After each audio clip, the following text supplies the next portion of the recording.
Okay, so for this video, I broke it down into these 4 different sections. So we'll start with 1, then go through 4. So start with what's here in red first. So we'll start with pressure volume curve for a single cardiac cycle and talk about these definitions. So I'll go up here to what we talked about in the last video. Where is it at? No, sorry, I passed it. Cardiac cycle. So this is the cardiac cycle, and essentially pressure volume loops, which just looks like this, is the exact same thing, but just in a different form, and with less variables. So here we're only looking at the left ventricle, and we're looking at specifically the pressure and the volume. And so again, same exact thing, just as if we were looking at the cardiac cycle up here and looking at the ventricular volume and the ventricular pressure. So these 2 lines, red and blue right here, are the only ones we're paying attention to in the pressure volume loop. So looking at it, like we explained last, we won't go through the whole cardiac cycle because we already talked about that in the last video. But essentially, this right here in yellow is all of systole, and this right here in blue is all of diastole. So systole, obviously, when the ventricles are contracting, and diastole when the ventricles are relaxing. So if you look here, we'll start here. So here, all the blood is in the right atrium. There's not much blood in the left ventricle, but it contracts the right atrium. Or sorry, I guess we're talking about the left ventricle here.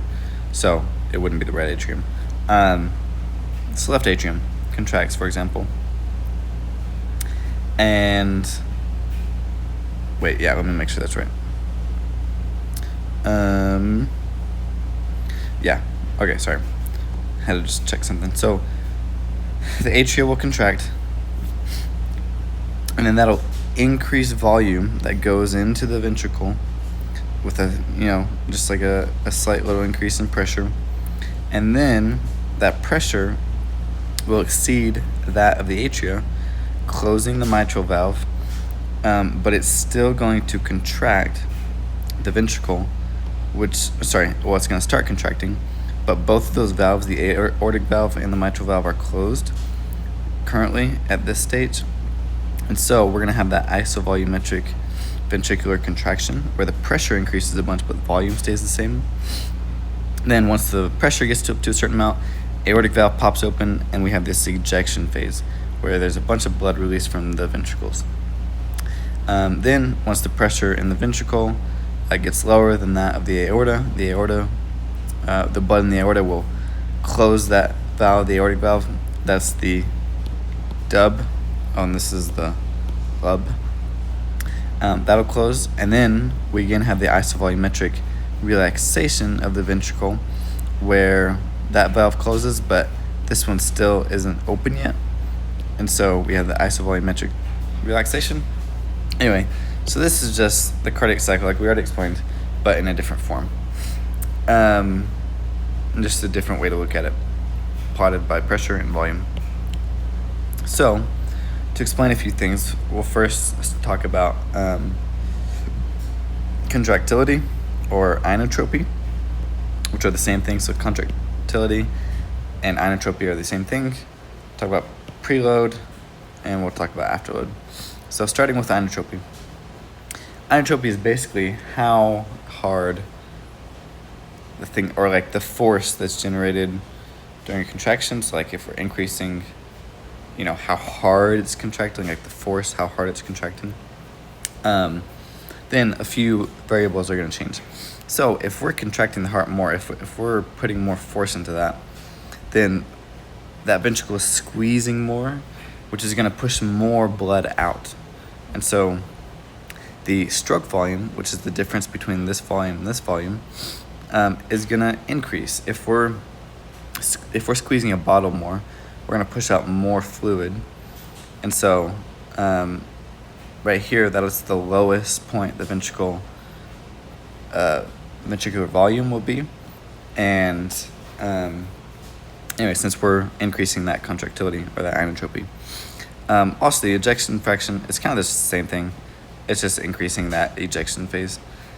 And then the end systolic volume is going to be less. Again, since we're pushing more of it out, we're going to end up with less at the very end of that contraction.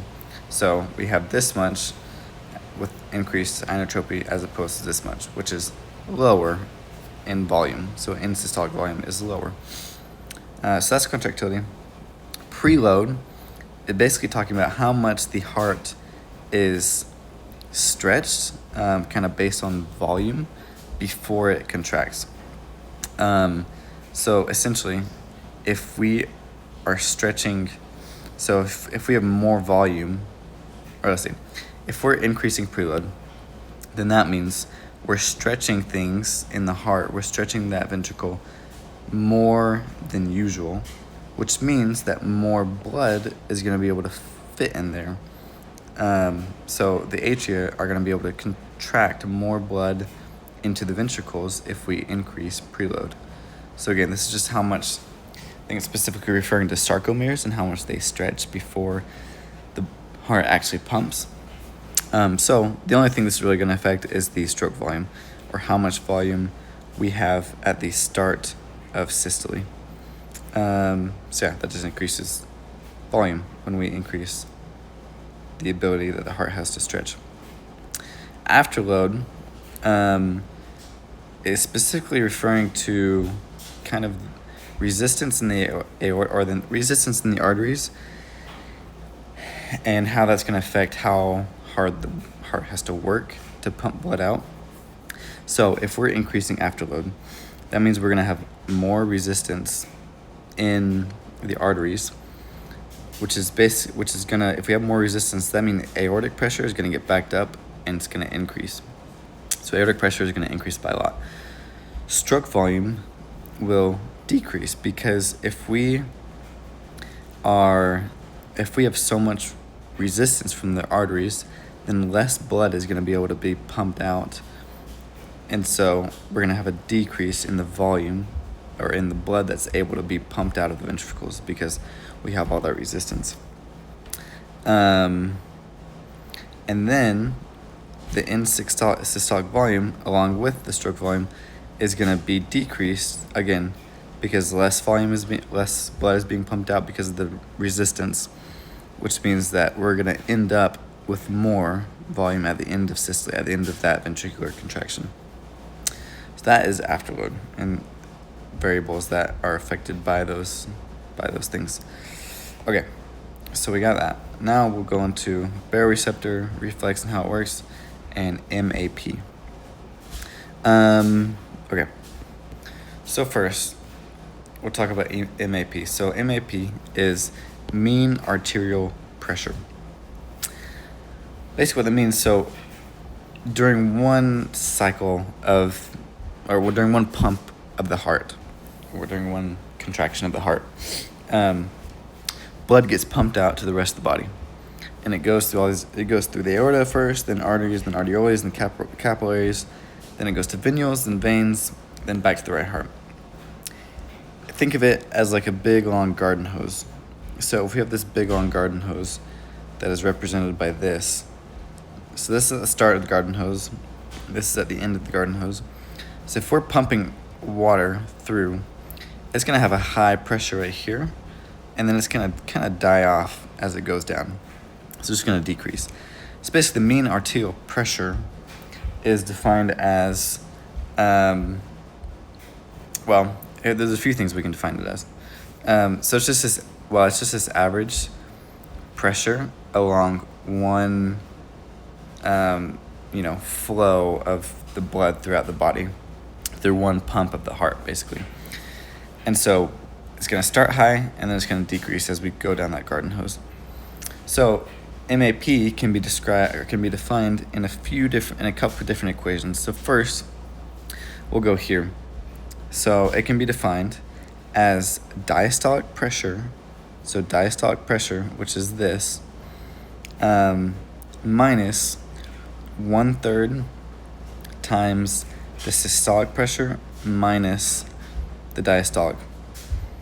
And so that will give us, and well, the reason we have diastolic pressure show up more in this equation is because the heart is in diastole longer than it's in systole. And so it's going to have diastole is going to have a greater effect on this MAP. Anyways, that's why this equation represents more diastole as opposed to systole. Anyway, so that's one way to define MAP, or how to find it. Another way is through cardiac output times peripheral resistance. Cardiac output is pretty simple. Cardiac output is just how much blood we're pumping out per a unit of time, like a minute, for example. And so cardiac output is heart rate, so beats per minute, times stroke volume, which is how much blood we start with in the ventricle and how much we end with.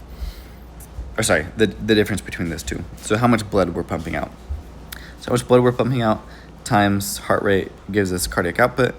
If we multiply cardiac output by peripheral resistance, which is the resistance that the things downstream are gonna cause, so like if we're vasoconstricted, then we're increasing peripheral resistance. Anyway, this is the equation for peripheral resistance. It takes into account viscosity, the viscosity of the blood, the length of the tube, and the radius or the diameter of the capillaries or the arteries or whatever we're measuring. So it takes all these into account. This is to the fourth power because the diameter or the radius takes into a big account of how much peripheral resistance we're going to have. Anyway, so multiply peripheral resistance times cardiac output. So either way, if we're increasing the resistance downstream, that is naturally going to increase pressure. That just makes sense because more is going to get backed up. And then if we're increasing cardiac output, then that's also going to increase the mean arterial pressure because more blood is being pumped out. Okay, so those are the things that affect MAP. Flow rate, I don't think we need to talk about that, but just briefly in case I do. It's looking at a certain area, and it's kind of like cardiac output. It's measuring how much blood per unit of time, but instead of looking at the whole thing, it's looking at just a certain little section. So we take one little section, another little section, subtract those, and divide it by PR, which is this whole thing.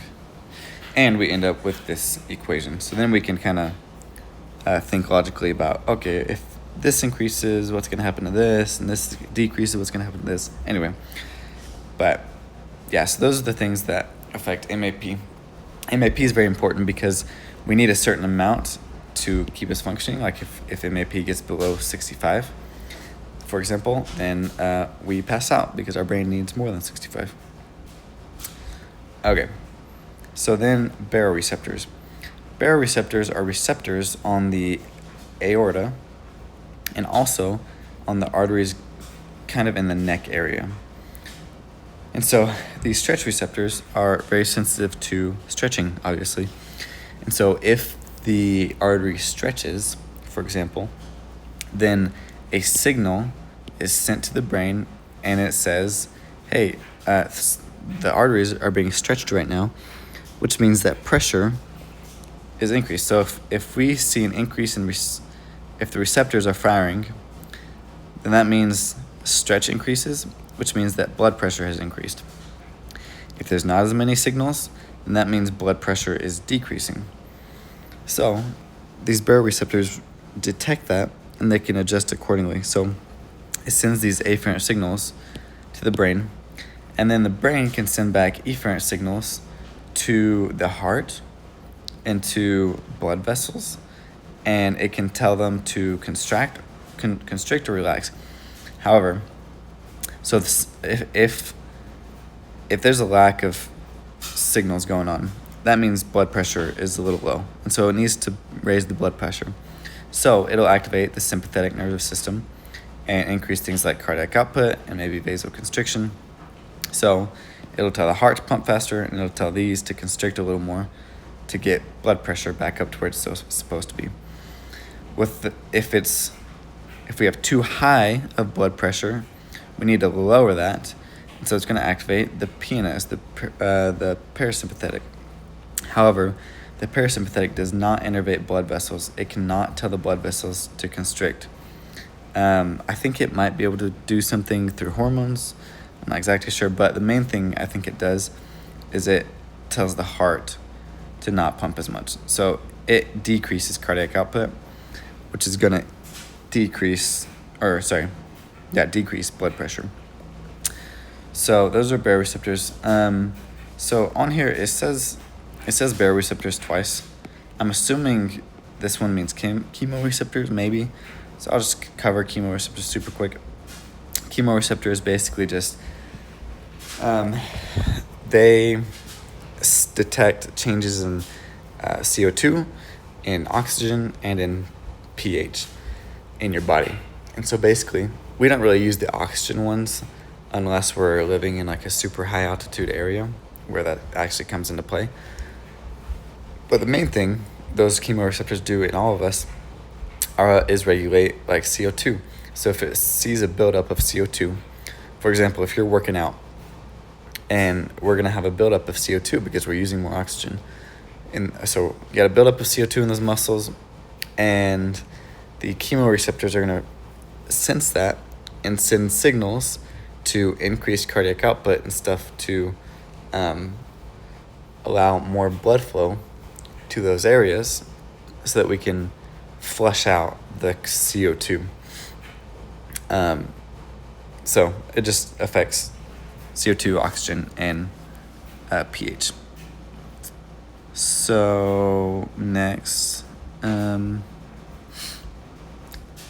the baroreceptor. Okay, well, real quick, I guess this is kind of a long-term pressure regulator, which happens in the kidney. So just to explain it real quick, there's receptors that detect low blood pressure, and if it detects low blood pressure, then it's going to release renin from the kidney, and renin is going to combine with angiotensinogen to make angiotensin 1. And basically what happens, angiotensin 1 goes and finds this enzyme called ACE. So that's an enzyme. And ACE basically converts angiotensin 1 to angiotensin 2. And angiotensin 2 does things like increase thirst, increase vasoconstriction, and increase I forgot to say aldosterone, I think is the word. Let me look it up. Aldosterone, however you say that. So it increases that, and what that is going to do is it's going to increase the sodium concentration, decrease potassium. So if we're increasing sodium, we're increasing the concentration in the blood. So water likes to follow the higher concentration. So water is going to, through osmosis, it's going to go into the blood, raising blood pressure. When we get thirsty, we drink water, which is going to raise blood pressure. Vasoconstriction is going to constrict things downstream and raise blood pressure. So all these different things raise blood pressure because we had receptors that sensed it, and it went through this chain reaction to produce angiotensin 2, which causes all of these things. Okay. So the mechanism by which fluids normally move in and out of capillaries. Okay, so we will go here. So when we're looking at capillaries, this is the capillary, this is the arterial side, and this is the venous side. So there's sphincters at the start of every capillary that can open and close accordingly how much blood we're going to let in. So what happens is that we have 4 different, factors that affect fluid flow in and out of capillaries. This is called like the interstitial space. So if we have a cell here, and the space in between the cell and the capillary is called the interstitial space. And so we have fluid in that space. And basically what we're talking about is movement of that fluid in and out of the capillaries. So starting with hydrostatic pressure. So hydrostatic pressure is basically just blood pressure, in a sense. So it's talking about how much this is going to be stretched or not, and that's going to affect blood pressure. So blood pressure moves fluid out of the capillaries.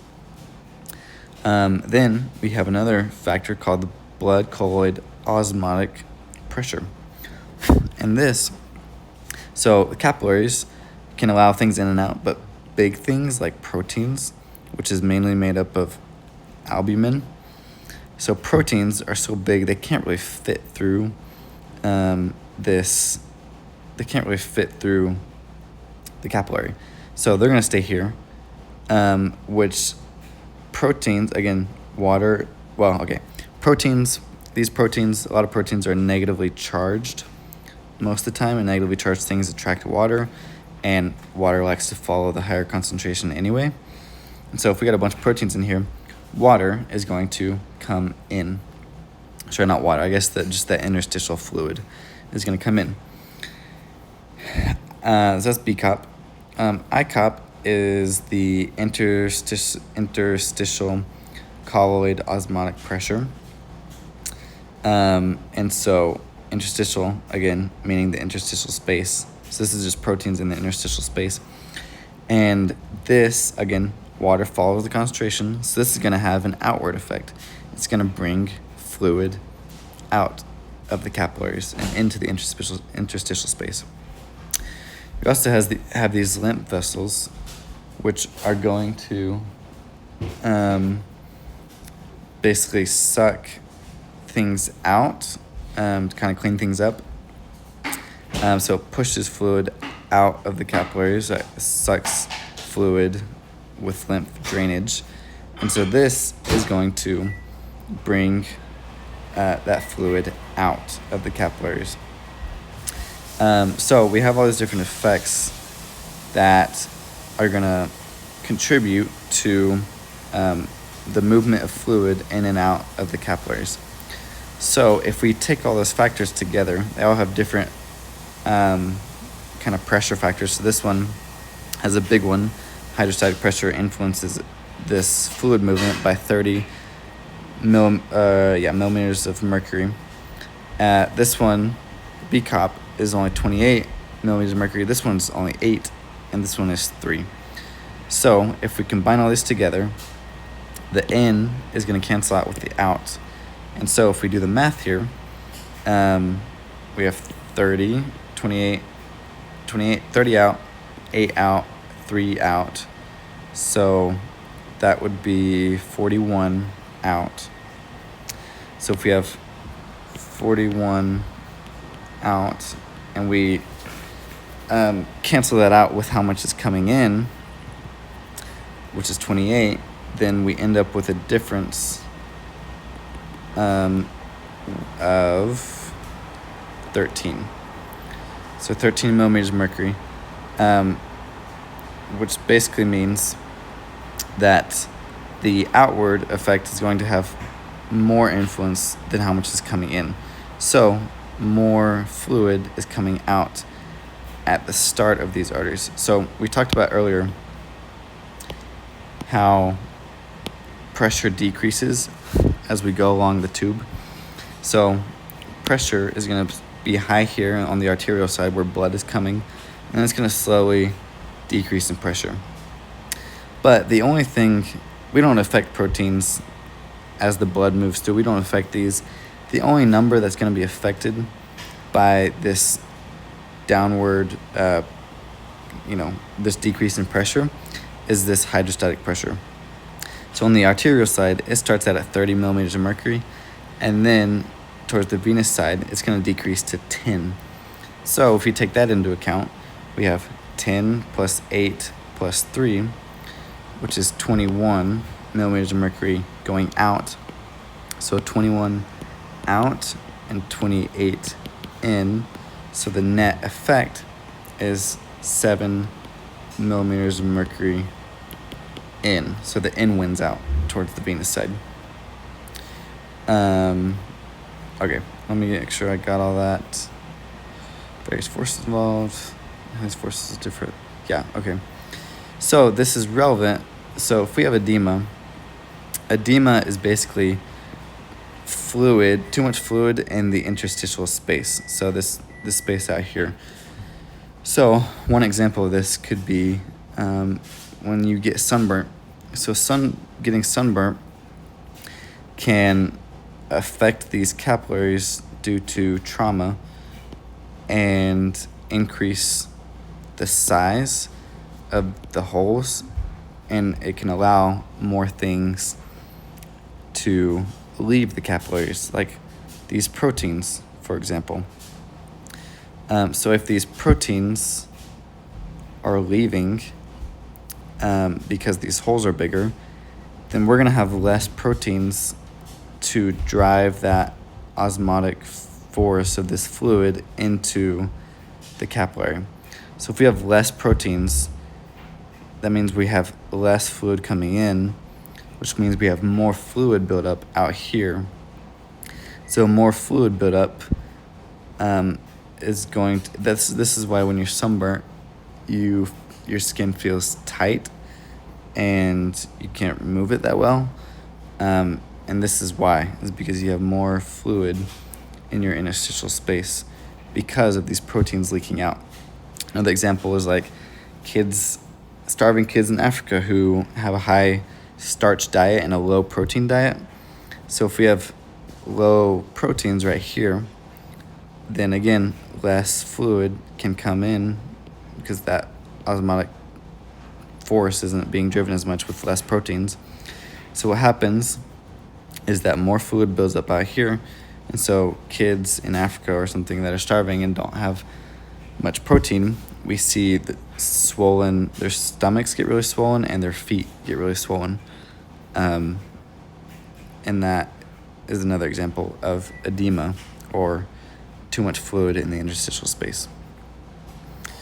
Let me make sure I got everything. So yeah, I think that is about it.